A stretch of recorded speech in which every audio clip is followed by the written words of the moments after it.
What is it about cars? The sounds, the adrenaline, the power in the corners, the soul and the story. I chase it all. This is my 1999 BMW Z3. We're here hitting one of our favorite roads, Bunker Hill, as we like to call it. And what a perfect car for it. Welcome to Enthusiast Car Reviews. And what a way to kick it off. Episode 1, the Miata Killer.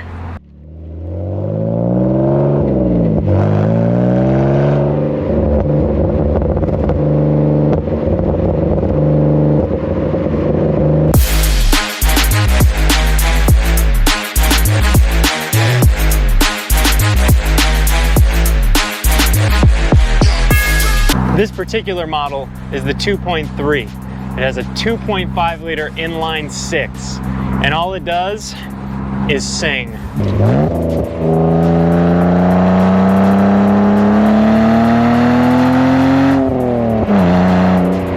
This particular car has a 5-speed get-rag transmission, which are not known to be reliable, but this one is holding up pretty well. And if you get yourself one of these cars, you have a limited slip differential. A Torsen limited slip differential to be exact. And what a freaking animal around corners. That is where this car shines. This car shines in the middle of a corner, getting back on the gas and giving it a good hoot up the mountain. Because I will say, there's plenty of torque to get you anywhere you need to go, even though it only has 170 brake and 180 foot-pounds of torque.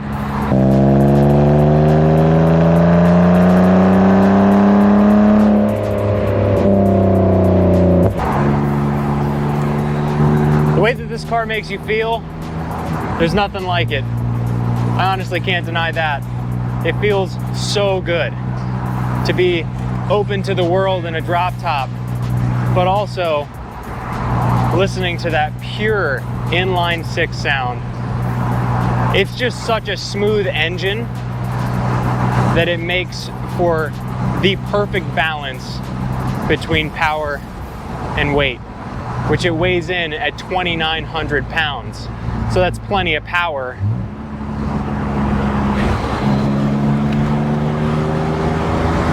For the weight. The suspension setup is McPherson strut in the front. So it has a strut assembly and then a coil on top of it. It's a basic setup. In the back, it has coils on the control arms and shocks mounted to the knuckle. So, is that the ultimate handling experience? No. Usually, multi-link suspension is where it's at, with an upper and lower control arm. You know, what Porsche's doing. But for the money, for an enthusiast, this car handles amazing.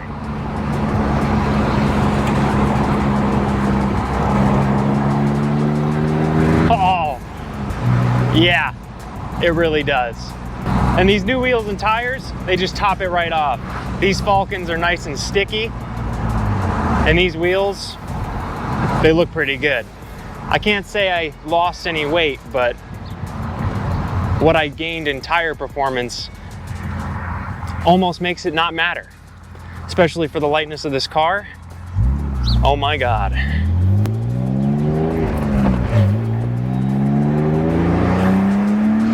Oh yeah.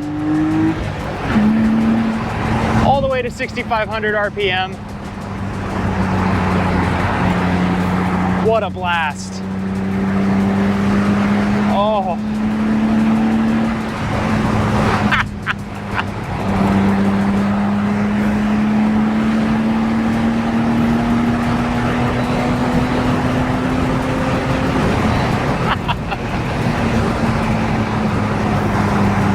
Now, a little bit about the gear ratios. The gear ratios are short, so you're going to be shifting a lot. On the highway, This isn't quite the ideal car to be driving, because just at 70 miles an hour, you're sitting at about 3,000 RPM. If it had an extra gear, it would do this car some serious justice, which I believe the M cars came with that kind of 6-speed transmission to up the gear ratio and stuff like that. But for the money, budget, this is the car.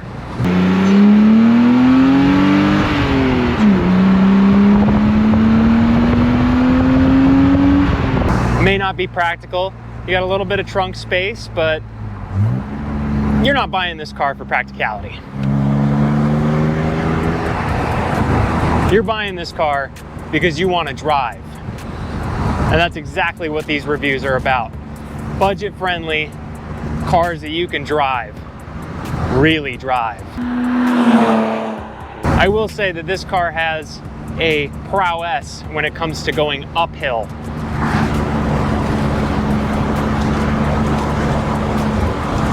Oh yeah. Going uphill is one of its favorite things to do, because it tackles a mountain with so many curves like it's nobody's business. And for something to pick up between the 3,000 and 5,000 range, that's a pretty good buy. For a little weekend toy, have some fun in the canyons. Let's move on to some mods. What I have done to this particular car, which isn't much, to be honest. It's got an upgraded water pump. We removed the mechanical fan and used the electronic fan that was already there for the air conditioning and utilized that as the entire fan. So they do make a kit out there for it. That way you can gain maybe 1 to 2 horsepower. I have an upgraded renowned steering wheel, upgraded renowned shift knob, just for a better feel. I have an aftermarket intake on it, a Spectre air filter. And I also took it to an exhaust shop and got the resonator deleted and a MagnaFlow muffler put on, which sings.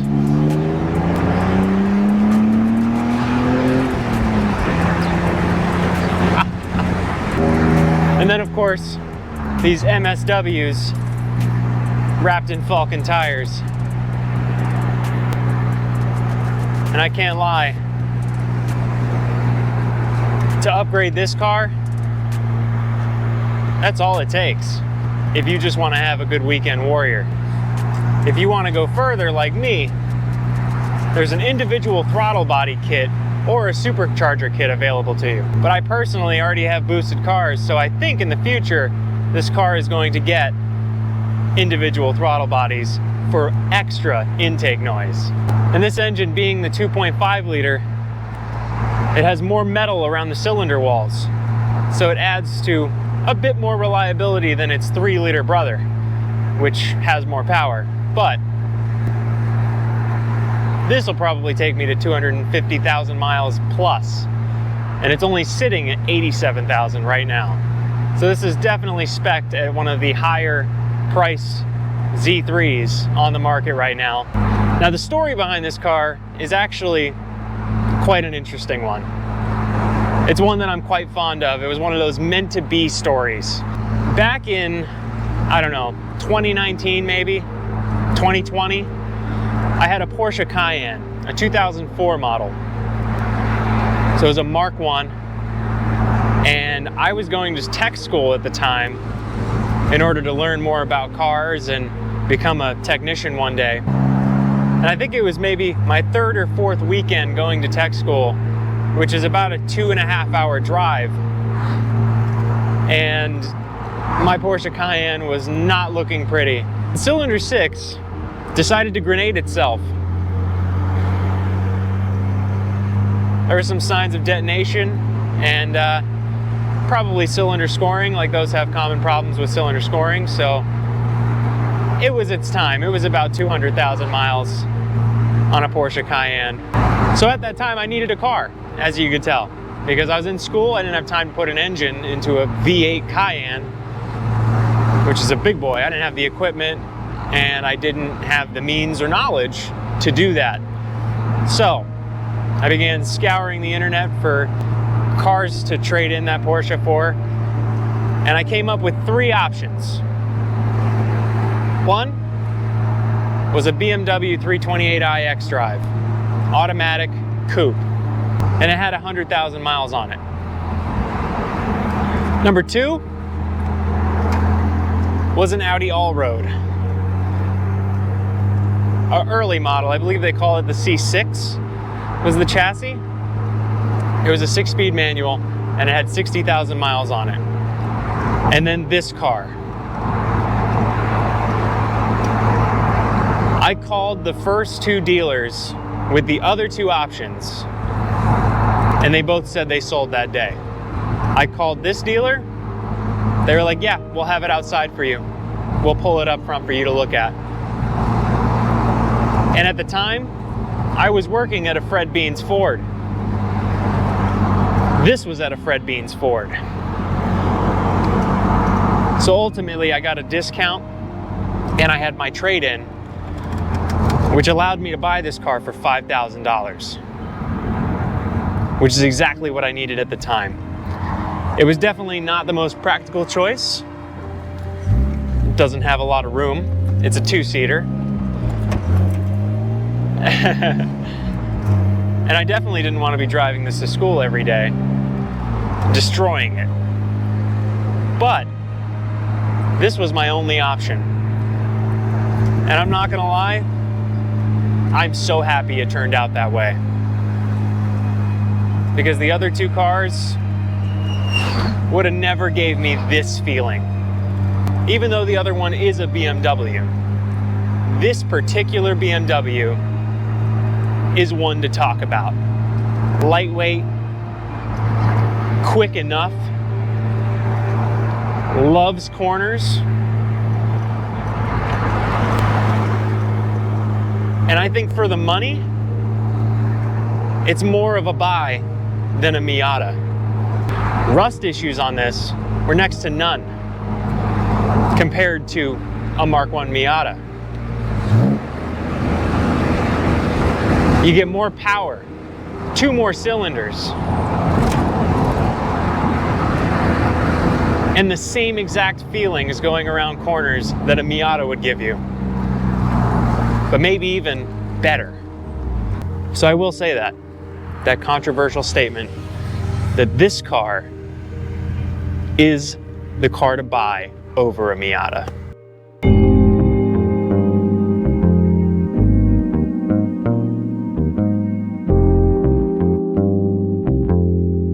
So let's talk about some of the cool stuff you get with this car, which isn't too much. It's obviously not super technologically advanced, but for a 99, I'll show you some cool stuff. With this 99 Roadster, you get an electric top that folds up and down at the click of a button and 2 latches, which is, for a 99, pretty much unheard of. That's actually way ahead of its time. But that's about as far as it goes. You get your heater, your air conditioner, your radio,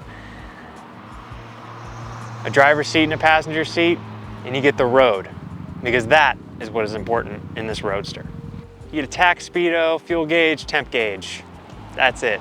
Easy peasy, simple, and very driver oriented. So you got your speedo on the left, tack on the right. This is a driver's car, people. It's a driver's car. Now, trunk space, there's some, definitely not a lot, but it's enough to hold a couple bags, a couple boxes, bottles of water, a GoPro that is currently sitting right there. And it's got a little cubby on the side here.